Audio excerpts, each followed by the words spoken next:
Je m'appelle Thomas Pesin, je suis obstétricien et je suis responsable de la salle d'accouchement et de la maternité à l'hôpital d'Ixelles. Donc aujourd'hui, je vais vous parler du fait de pouvoir boire et manger durant le travail et l'accouchement.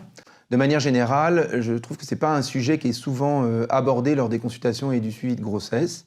Ce sujet est plutôt abordé en cours de travail, où peut-être que parfois elle trouve le temps un peu long et c'est à ce moment-là qu'elles évoquent ce sujet. Psychologiquement, le fait d'interdire peut-être pourrait renforcer un sentiment de stress chez certaines patientes, alors qu'à contrario, le fait de laisser libre choix peut-être renforce le sentiment de normalité et diminue ce stress qui peut être présent chez certaines patientes.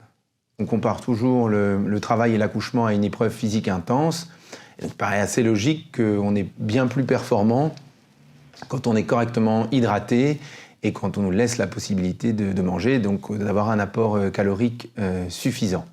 Et donc ce qui paraît logique a d'ailleurs été confirmé récemment par une grosse étude qui comparait deux groupes. D'une part, un groupe avec une politique restrictive au niveau de l'alimentation et l'hydratation pendant le travail, et un groupe où on laissait libre choix aux parturientes.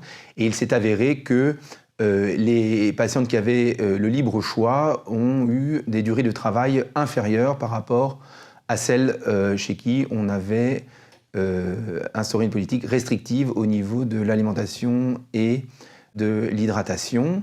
Autre chose qui est importante dans cette étude, c'est qu'il n'y a pas eu d'effet délétère dans le groupe qui avait le libre choix, c'est-à-dire qu'il n'y a pas eu plus de vomissements ou plus de césariennes ou d'autres effets secondaires délétères.